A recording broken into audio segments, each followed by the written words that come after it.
Good morning, everyone. Miss E here, and let's get started with today's work. So today we're going to focus our artwork based off of the artist Kandinsky. Kandinsky was a Russian painter as well as an art theorist, predominantly in color theory. So color theory is a practical guideline to color mixing as well as the visual effects that specific colors have with one another. And you can actually see that in one of his artworks, which is called Color Study, Squares with Concentric Circles. So that's what we're going to do today, is we're going to explore the color green using color theory, and we're going to make our own squares with concentric circles. So let's get started. We're going to start with a new page.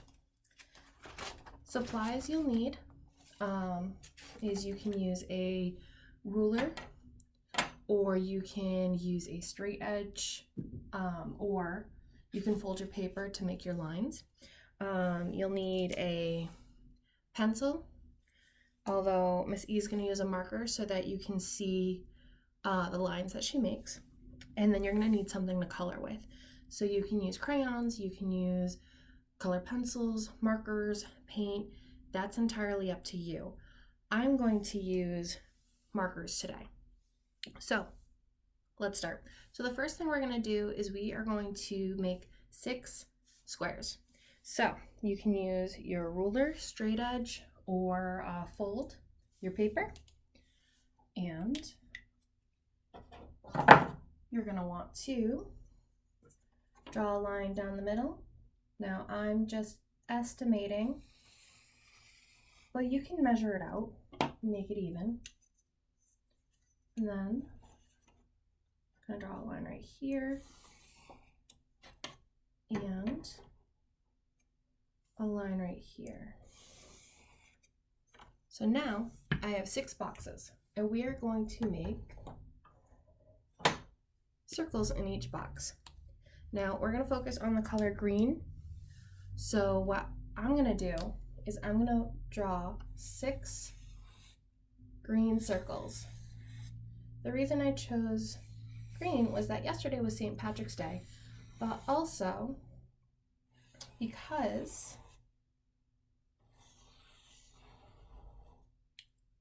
it's a good way to start. Now, I'm going to pause the video to color in between, and you can pause the video with me and color in where you are, or you can wait until the end of the video. That is up to you. So here we go. I've made 6 green circles and I've colored them in. So we're going to start with the first one at the top. And the reason we chose green, not only because yesterday was St. Patrick's Day, but also because green's a good way to start. You have it being a secondary color. It is an analogous color. It is a cool color. We can show its tints and shades. As well as we can show complementary colors. So you can see all of those things in this project. So the first thing we're going to do is go through what 2 colors make green. So green is a secondary color, which means that a secondary color is one color that is made up of 2 primary colors. So what we're going to do is we're going to take the 2 primary colors and we are going to create a circle as well as outline the box. So green is made up the color yellow, which I'm going to make a circle right here, and it is also made with the color blue. So after you've made a circle and you've outlined the box, you're going to color these in. Now you can choose to do yellow first, or you can choose yellow as the circle or blue as the circle. It's up to you. So I chose yellow first because it's lighter, as well as when you work with like a yellow marker, if it accidentally gets onto a darker color, it's going to kind of bleed that color. So I'm going to take this moment and I'm going to color it in. So there we have it. We have colored in our first box. So the next one we're going to start with is secondary colors. So like we've already mentioned, Green is a secondary color, which is when two primary colors make one new color. So we're going to fill in this box with colors that are secondary. So green is made up of blue and yellow. Our next one is purple. Looks kind of red in my picture, but we're going to outline purple around the green. And it's okay if your circles are not perfect. If you go look at Kandinsky's artwork, Color Study Squares with Concentric Circles, you'll see that his circles weren't perfect either. And then we're going to also outline the box in orange. So orange is a combination of the colors yellow and red. So once we've outlined these, we're going to take a moment to pause the video and we're going to color these in.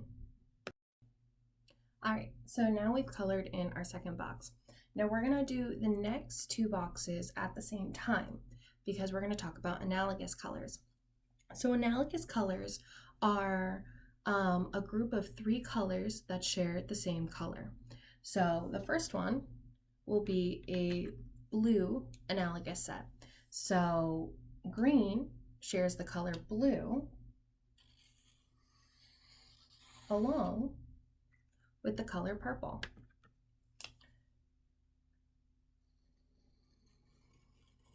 So I've made a blue circle and I've outlined the box in purple. Now because green is a secondary color, it is in two different analogous groupings. This one being the first one, which is blue. So the next grouping is yellow because yellow is in green as well as yellow is in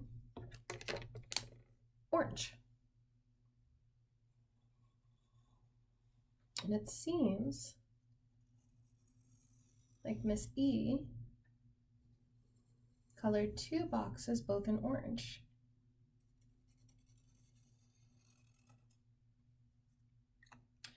You can alternate your colors however you see.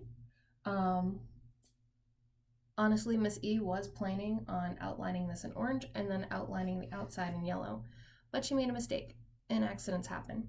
So I'm going to take a moment, I'm going to pause the video, and I'm going to color these in. All right, now I've colored in these two boxes. I've also took this moment to fix the mistake that I made. So we're going to move on to the next step, which is complementary colors. So complementary colors are colors that are on the opposite of the color wheel. So if you look for green and then you draw a line going straight down the color wheel, you'll find its opposite color is red. Now when you have red and green side by side, one will always appear brighter than the other.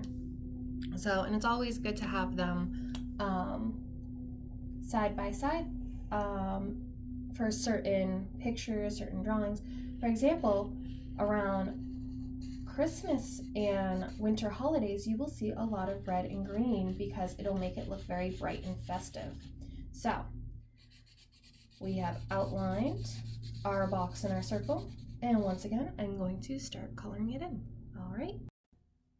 All right, and we're back. So see how now that I've colored in the red and the green, the red really pops and it appears brighter than the green.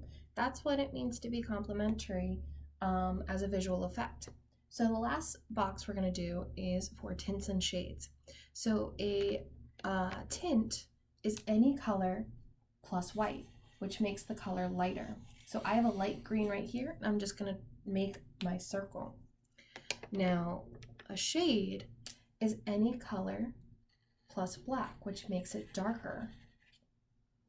So I have this darker green right here, which I'm going to trace my box in.